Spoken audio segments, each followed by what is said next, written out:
আপনি তো ছাত্রলীগ ছিলেন, এখন তো তোবা কাটিয়ে আপনি দলে যাইতে হবে, যেখানে যান আপনি ইস্তেগফার পাঠ করতে হবে। আসলে আপনি সবার জনগণের কাছে ক্ষমা প্রার্থনা, সবার কাছে ক্ষমা চাইবেন। আমি জানি আমলিক মানেই হলো আপনার খুনির রাজনীতি। আমলিক মানেই হলো গুম, খুন, দুর্নীতি, চাঁদাবাজি এবং নির্যাতিত মানুষ আমলিক। শুনেন, আসলে আমলিক আমি এই কারণে সাপোর্ট করেছি, তাদের সাথে থেকে যদি আমি চেয়েছিলাম যে পার্লামেন্টে যাওয়ার জন্য, কিন্তু তাদের ভিতরে যে জুলুম অত্যাচার, বিভিন্ন রকমের মানুষদেরকে হয়রানি করা, মানুষদেরকে লুট করা, গুম করা, হ্যাঁ, মানুষদেরকে খুন করা, তারপরও আমি আমলিককে বলে দিতে চাই এই বাংলাদেশের জন্য আর আমলিকের ঠাঁই না হয়। আমরা এই বাংলাদেশের আপনি তো আমলিক, এখনো আপনি ছিল আপনি তো আমলিক, আপনি তো এই বাংলাদেশে এখনো ঠাঁই পাচ্ছেন, তাহলে আমরা কি করব? আপনাকে নিয়ে আমি তওবা করে ফিরে আসছি। আপনি তো জনগণের কাছে ক্ষমা চাইলেন না। জনগণ ইনশাআল্লাহ জনগণের কাছে আমি ক্ষমা চাইতে হবে, আপনার প্রকাশ্যে সবার কাছে উন্মুক্তভাবে ক্ষমা চাইতে হবে। আর আপনার ঈমান দুর্বল হয়ে গেছে, আপনি ঈমান আনতে হবে, যেহেতু আপনি আমলিক করেছেন আগে। আমলিক করলে আসলে সবারই ঈমান আছে, মূলত হচ্ছে কিছু কাজকর্মে আমলিকরা দূষিত মানুষদের কাছে অপরাধী হয়ে গেছে, এটা কোনো কথা না।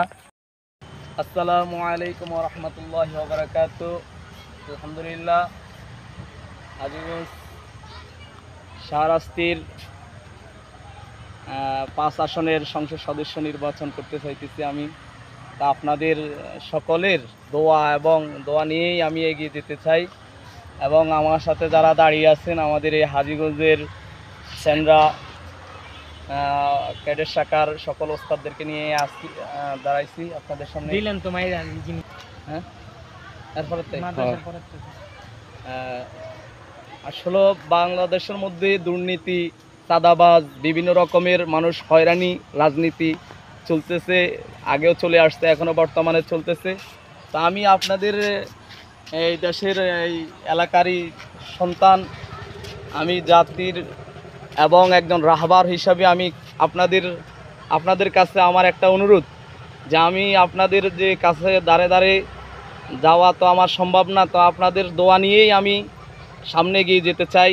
সামনের নির্বাচন যেন আমি সুস্থ এবং সফলতার সাথে জয়যুক্ত হতে পারি, এবং আমাদের হাজীগঞ্জ শাহরাস্তির মধ্যে যেই কাজগুলো যেগুলো কাজ হয়নি, আমি ওইগুলো কাজ করতে চাই আপনাদের দশের দোয়ায়। হ্যাঁ, একসাথে কাজ করে এই দেশের মানুষদেরকে উপহার দিতে চাই, এবং গরিব দুঃখীর পাশে দাঁড়াতে চাই। আর গরিব দুঃখীদের পাশে দাঁড়িয়ে আমি মানুষের দুঃখ দরদ দিয়ে সবসময় সব রকমের সহযোগিতা করতে চাই। সব নেতারাই কইতে আছে গরিব দুঃখী পাশে দাঁড়ায়, গরিবদার কোনোদিন ধনী হওয়ার না, গরিবের এই যে আমাদের এই যে এমপি সাহেব, হ্যাঁ করে পাশে দাঁড়াইব, আল্লাহ জানে এই হেরোসিলা যদি গরিবরা ধনী হয়। হ্যাঁ, ইনশাআল্লাহ। সবাই আসল কথা হলো, আলেম ওলামারা যদি রাষ্ট্রের ক্ষমতায় থাকে, তাহলে এক সময় দেখা গেছে এই দেশ এই জাতির কল্যাণে আসবে। আজ আলেমদেরকে সুযোগ দেওয়া হচ্ছে না বলেই আজকে দুর্নীতি চলছে, এই দেশের মধ্যে লুটপাট চলছে। তা ইনশাআল্লাহ আমি রাষ্ট্রের যদি পার্লামেন্টে যেতে পারি, তাহলে এই দেশের জন্য কিছু করে দেব। আমার মামু আছে, আমার মামু আপনারা চিনেন না, হয়তো পরিচয় করাই দিই। এই হাজীগঞ্জের থানাধীন এবং পালিশারার কৃতি সন্তান, যার নাম নাই বললে যে নাই হয়, জামাতের একজন অঙ্গ সংগঠনের আমির, যিনি সারা ইয়ার মধ্যেই হাজীগঞ্জ শাহরাস্তির মধ্যে মেহনত করে যাচ্ছেন, কিন্তু কোনো পদে যাইতে পারতেছেন। তারপর ইনশাল্লাহ যাবে, আমি যদি ক্ষমতায় যাইতে পারি, পার্লামেন্টে যাইতে পারলে ইনশাল্লাহ আমার মামুকে নিয়ে পাশে রাখবো। ইনশাল্লাহ আমার মামু আমার পাশে থাকবে। ভবিষ্যতে ইনশাল্লাহ মামুকে একটা আমি স্তর তৈরি করে দেবো, একটা জায়গা, একটা চেয়ার তৈরি করে দেবো ইনশাল্লাহ। তো ইসলামিক হুকুমত যতদিন থাকবে, তো রাষ্ট্রের এবং ইসলামিক যে আইন নীতিমালা আছে, এটা ইনশাল্লাহ সুন্দর হবে, চলবে, মা বোনেরা নিরাপদে চলতে পারবে ইনশাল্লাহ। হ্যাঁ, মামু নজরুল ইসলাম, হ্যাঁ, কাসেমি, উনি ইনশাল্লাহ আগামী আমি একে একটা পদে দাঁড় করাই দিব ইনশাল্লাহ। উনি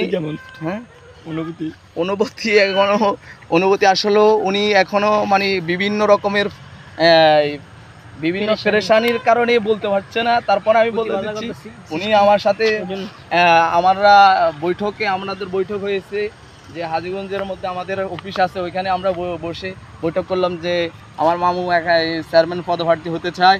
তো ইনশাআল্লাহ নমিনেশনের টাকা না থাকলে আমাতে নিব, এমপি পদে দাঁড়াইলে আমার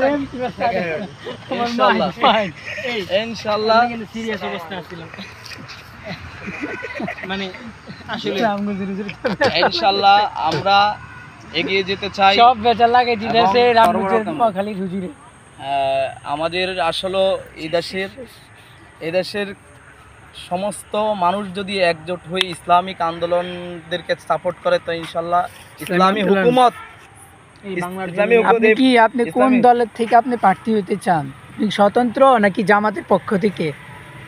দেখেন, জামাতও বিভিন্ন রাজনৈতিক দলের সাথে ছিল, তারা কিছুই করতে পারে না। আমাদের তোমার তো বাস দিব।